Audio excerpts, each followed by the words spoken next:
Ey hemşirem, siz uzak o'tmishda yashagan shahzoda va malikalarning hikoyalarini anglashni yaxshi ko'rsiz-ku deyman. O hikoyalarning muqaddas Qur'onda bayon qilinganligini bilsangiz, texmo hayajonlansiz. Chunki sizga ibrat bo'ladigan, zehningizni ochadigan hikoyani anglaydiganligingizni bilasiz. Bugun siz tarix betlaridagi eng mashhur malikalarning biri bo'lgan Saba malikasi Bilqis bilan ko'rish oldida turibsiz. Bu qissaga intayin ko'p hikmatlar yoshiringan. Bu qissa podshohlar va mo'tabar kishilar uchun cho'nqur ahamiyatga ega bo'lgan bir qissa. Bu qissada Sulaymon alayhisalomning kengayish tarixi bayon qilindi. Uning saltanati Baytul Muqaddasdan boshlab Yamanning yoqa pushqoqlarigacha so'zilib, butun shoh vazirlar uningga itoat qilgan. Sulaymon alayhisalom kishilarni dinga da'vat qilib, yaxshilikqa buyurib, yomonlikdan to'sishda podshohligidan foydalangan. U kafir va zolim shohlarni Allohning diniga kirib, yakka yegona Allohga ibodat qilishga da'vat qilgan. Agar da'vatni qabul qilmaganlar chiqsa, oxirgi hukmni qilishlar chiqargan. Shuning bilan Allohning dini butun dunyoga keng tarqalgan. Sulaymon alayhisalomning Saba malikasi bilan bo'lgan hikoyasi uning qo'shini bilan birga Naml jilg'isidan o'tganda boshlandi. Ular yanada suv yo'q, qo'rg'oq yerga kelib qolgan edi. Askarlar ussizlikdan taljiqib, suvli deydi. Sulaymon alayhisalomning qo'shinining ichidagi Höpöpning vazifasi agar qo'shin ussiz qolsa yaqin atrofdagi cho'llarga uchib berib suv yo'qligidan xabardor qilish edi. Höpöp Allohning uning ato qilgan qudrati bilan yer tagidagi suvlarni ko'ralaydi. U suvni xuddi shishining ichidagi suvdek aniq ko'ralaydi. Bu uning Allohning bergan bir aloyidaligi edi. U suvni ko'rganida paloni yerda suv bor deb xabar berdi. Sulaymon alayhisalomning qo'shini suvga muhtoj bo'lganda Höpöpni yenidan izlab topolmadi. Sulaymon alayhisalom agar Höpöpning nimishga yo'qolib ketganligini yetarlik sabab bilan tushuntiramasa, uni o'lim bilan jazolaydiganligini aytdi. Bu holatni Alloh Qur'onda mundaq bayon qildi. O qushlarni ko'zdan kechirgandan keyin aytdi. Menga nim bo'ldi? Höpöpni ko'rmayman-ku. Yoki u yo'qolib ketdimi? Izohat. Sulaymon alayhisalom qo'shini bilan Chumullar vodisidan ayrilib, suvsiz bir qaqas cho'lga kelib tushdi. Qo'shini tashna bo'lib uningdan suv so'radi. Höpöp Sulaymon alayhisalomga suv bor joyni tepib berdi. Shu kuni u Höpöpni izlab topolmadi. Höpöp Sulaymon alayhisalomning yoniga keldi. Uningdan qayerga ketganligini so'raganda, hech kim bilmaydigan bir ishni bilib qolganligini, Yamanda Saba davlatida bir malikaning borligini, uning ismining Bilqis ekanligini aytdi.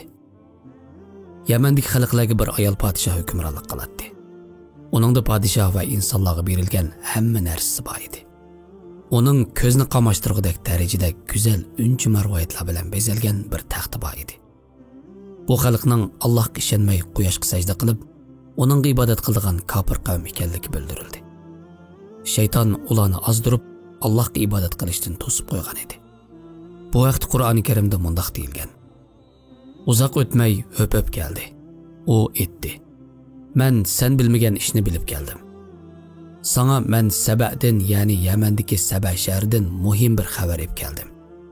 Men haqiqatan ularga, ya'ni Saba aholisiga bir ayolning, ya'ni Bilqisning podshohlik qilayotganligini ko'rdim.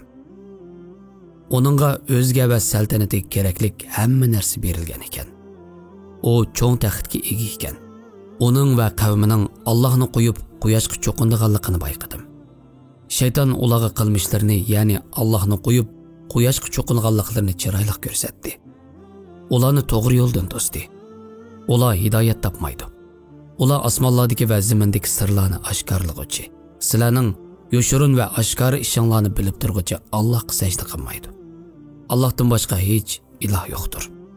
U buyuk arshining parvardigoridir. Naml surasi 22-oyatdan 26-oyatgacha. Shunda qilib Sulaymon alayhisalom ayol podshohga bir maktub avatdi. Maktubda Allohga va uning payg'ambariga itoat qilishga chaqiriq qilgan edi. Bu vaqtda Qur'oni Karimda mundaq bayon qilingan. Bu xatimni elib berib ularga tashlagan. Ondan ulardan neriroq joyda yushirinibdir. Ularning qanday javob qaytardiganligiga qaragan. Höpöp maktubni elib Bilqisning sarayga kelib, xatni uning taxtiga tashladi va bir chetda turib uning javobini kutdi. Bilqis bu maktubni olgandan keyin davlat arboblari va vazir huzuralarini chaqirtib maslahatlashdi. Bu qissani Qur'oni Karim mundaq bayon qiladi. U, ya'ni Bilqis aytdi: "Ey ulug'lar, menga haqiqatan Sulaymondan bir parcha qimmatli xat keldi. Uning mazmuni shuki, nihoyat shafqatli va mehribon Allohning ismi bilan boshlayman." Ondan u yana ular bilan maslahatlashdi. "Sizlar menga haqoratlik qilmanglar. Mening oldimga musulmon bo'lgan holda kelinglar." U, ya'ni Bilqis aytdi: "Ey ulug'lar, mening bu ishimda maslahat beringlar. Sizlarni ustida qo'ymay turib hech ishni bekitganim yo'q." Ular aytdi: "Biz kuchlik va jangovarmiz. Ish sening ixtiyoringdadir. Bizni nimaga buyuradiganligini o'ylab ko'rgin." Bilqis ko'p o'ylandi. U davlat arboblaridek aldirang'ulik qilmadi. Uning aqli ularninkidan o'tkir ham o'rinliq edi. U o'ylanish orqali shuning tegiga yetdiki, Qur'oni Karim mundaq bayon qiladi. U, ya'ni Bilqis aytdi: "Shubhisizki podshohlar biror shaharga hujum qilib kirsa, uni xarob qiladi. Shaharning mo'tivar odamlarini o'ltirish, asirga olish va surgun qilish bilan xor qiladi. Ularmi shunday qiladi." Bilqis davlat arboblariga bir taklif sundi. U bu yangi ahvolda eng muvofiq yo'lning Sulaymon alayhisalomga sovg'at avatishni to'g'ri topdi. U hatto bu sovg'at orqali Sulaymonning mehr-muhabbatini qozonishni pamladi. U bu sovg'atlarni davlatning eng aqlli chechan kishilariga topshirdi. Ular Sulaymon alayhisalomning kuch-qudratini ko'rgandan keyin nima ish qilish to'g'risida qaror chiqarishni planladi. "Men cho'qim ularga sovg'a avataman. Elchilarning nima xabar olib kelganligiga qarayman." Bilqis elchilarni qimmatli hadiyalar bilan Sulaymon alayhisalomning qishiga avatdi. Elchilar Sulaymon alayhisalomning yoniga kelib, Bilqis avatgan sovg'atlarni uning oldiga qo'yganda, Sulaymon alayhisalom bu sovg'atlarni rad qildi. U bunday qilish orqali o'zining ularning sovg'atiga hojat tushmaydiganligini bildirmoqchi edi. Chunki olimlarning Rabbi Alloh uningga nurg'un ne'matlarni ato qilgan ediki, bu ne'matlar ularning sovg'atlaridan qimmatli edi. Sulaymon alayhisalom elchilarni va ularning shohini ogohlantirib, ular bilan jang qilishga qodir bo'lolmaydigan qo'zinni avatib, shular orqali ularni zamindan qo'g'lab chiqardiganligini aytdi. Qur'oni Karim bu qissani mundaq bayon qiladi. Elchi Sulaymonning oldiga yetib kelganda Sulaymon aytdi: "Sizlar menga mol bilan yordam qilmoqchimi? Allohning menga berganlari sizlarning berganlaringlardan yaxshi. Balki sizlar sovg'anglar bilan ko'ringlab ketsizlar. Sen qaytib ketgin. Ularning ustiga ular taqobil turolmaydigan bir qo'shin bilan cho'qim boramiz. Ularni yurtidan xor, kamsitilgan holda cho'qim chiqarib etamiz." Bilqisning elchilari qaytib kelib, Sulaymon alayhisalom haqida bilganlarini aytishdi.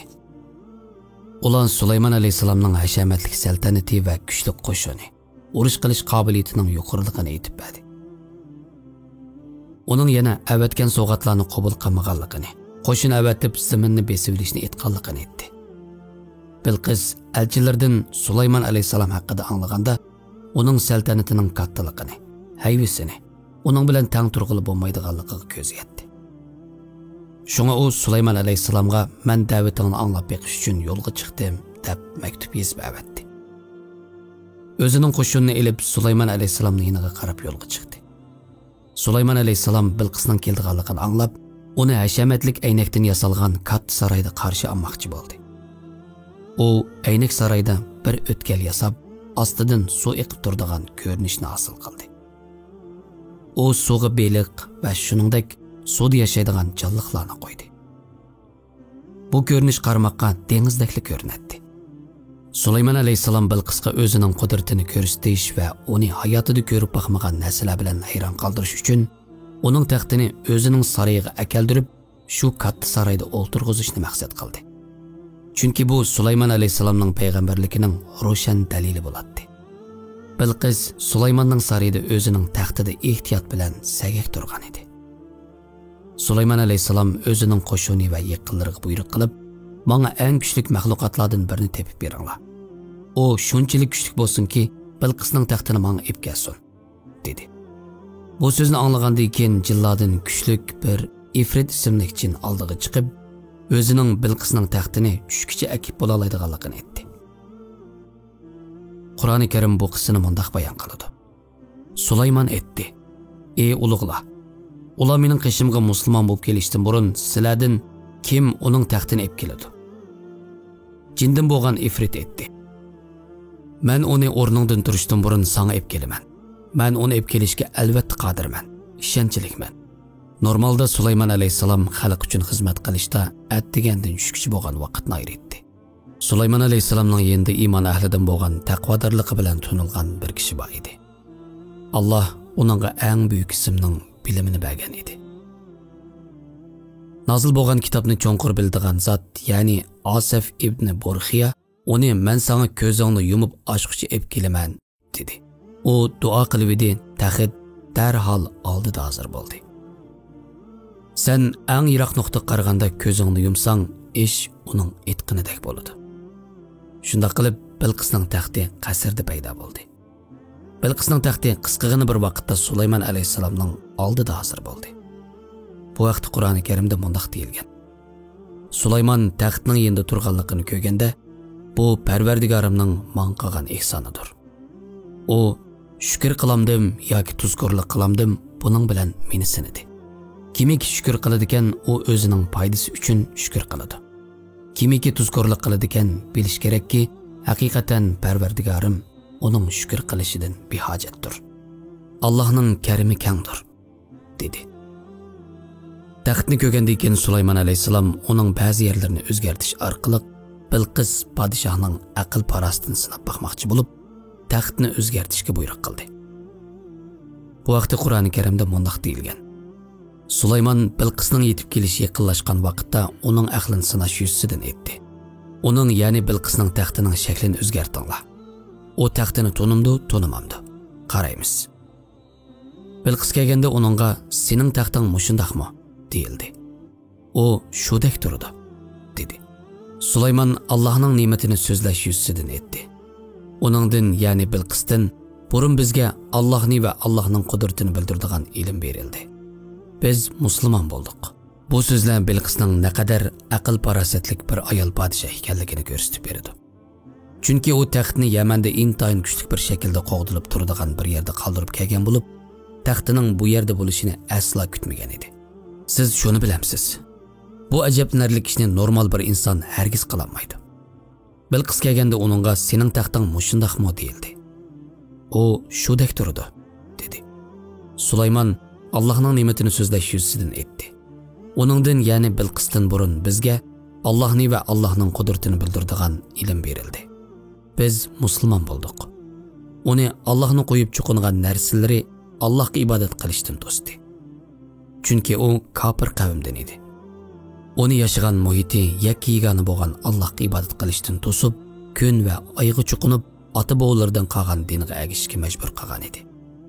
Chunki u Allohdan boshqa kun bilan oyga ibodat qildigan qavmning ichida tug'ilib o'sgan edi.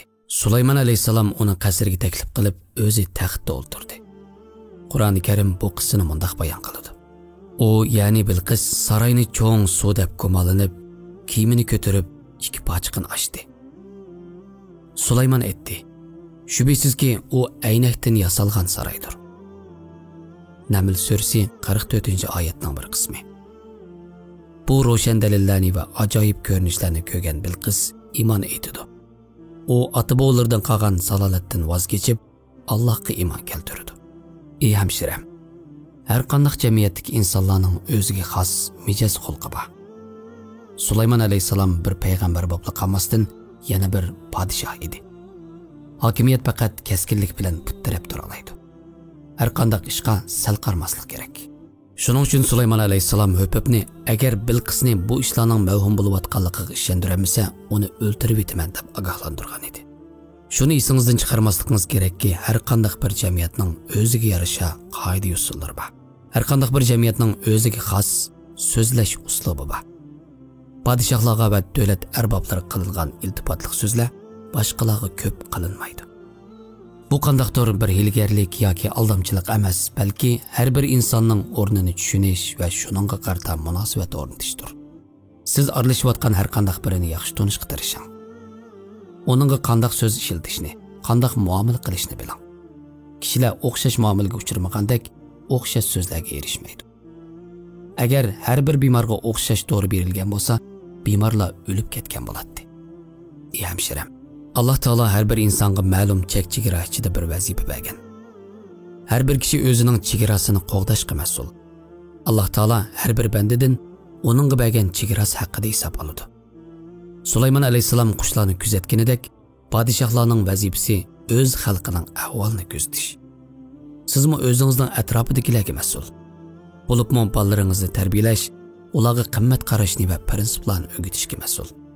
Siz o'zingizning vazifasini ado qilib, qilmasligingiz haqida hisob berasiz.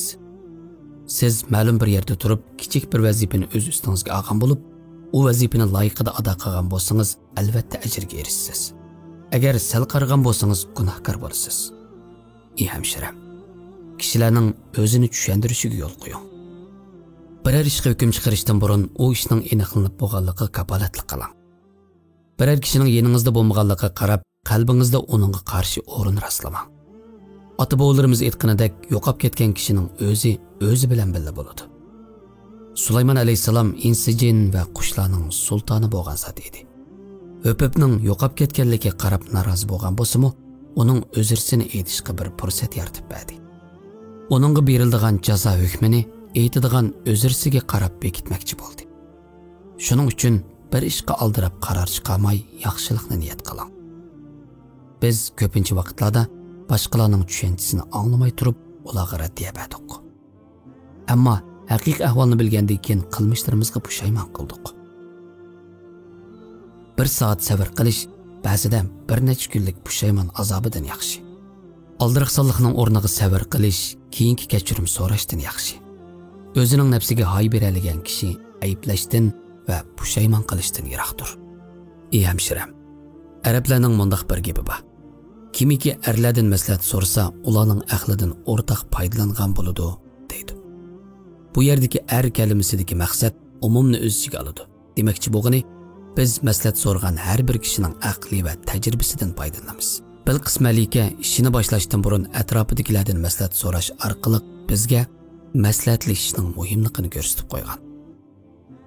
U davlat arboblarini yig'ib, ularning fikrini anglab boqqan. Amaliyotda u kuchlik, aqli o'tkir malika bo'lsa-mu, har qanday muhim qaror chiqarishdan burun ishonchli kishilar bilan maslahatlashgan. Ikki kishining fikri bir kishining fikridan, ikki kishining aqli bir kishining aqlidan yaxshi. Tajriba faqat vaqtning o'tishiga ergishib to'plandi. Shuning uchun yangi bir ish qilmoqchi bo'lsangiz, shu ishni qilgan tajriba ahlidan maslahat so'rash siz uchun foydali bo'ladi. Tajriba so'ramay nima uchun noldan boshlaysiz? Ko'plagan masalalar tajriba orqali oldin ko'rilgan chaqda hal bo'ladi. Shuning uchun har ishni qilishdan burun maslahat so'ramay turib, u ishga yuzlanmang. Maslahatlashish payg'ambarlar va katta kishilarning tarixdan buyon qilib kelgan ishi. Ey hemşirem, moddiy narsalarning ko'pligiga hayron qolmang. Mal dunyo, uy, mashina, bisotlar hammasi top qilib bo'ladigan narsalar. Ammo din va axloqning ko'pligi bak muhim. Ishlarga qanday qarashni o'pibdan o'rganing. Diniy o'lchamni qanday tutishni uningdan o'rganing. Ayol podshoh Bilqisning ulug'ligiga o'pib, gumon bilan emas, balki shafqat bilan qaradi. Ularning quyoshga sajda qilayotganligini ko'rganda, o'ziga birinchi o'rinda din turdi. Dindan keyin dunyo bo'ladi, dedi. Ko'pincha kishilardan yoshirilgan bu haqiqatni o'pib, tushunib yetgan edi. Nurg'un kishilar g'arbga safar qilib, u yerga mabtun bo'lib qaytishdi. U yerni ko'zida cho'ngaytib, o'z yurtini kamsitdi. To'g'ri, haqiqatan ularning taraqqiyot bilan tunilgan bir madaniyati bor. U yerda rohat turmush, erkin hayot va insonlarni hurmatlaydigan hokimiyat bor. Bularning asosligi hayotimizda bak ko'p bo'lmasa-mu, bizning dinimizdami albatta bor. Ammo ular xalqining diniy va Alloh bilan bo'lgan munosabati to'g'riliq so'rab baqdimi? Ularning oilasi qandaq? Iffat nomus qandaq qo'g'diladi? Ota-onalar yashanib qolganda qayerda qoladi? Ballarning uydimi yoki yashanganlar sanatoriyasidami? Bularni so'ramdi. Siz ayni vaqtda quyosh nurdek parlaq ko'z qarashlarga ega bo'ling.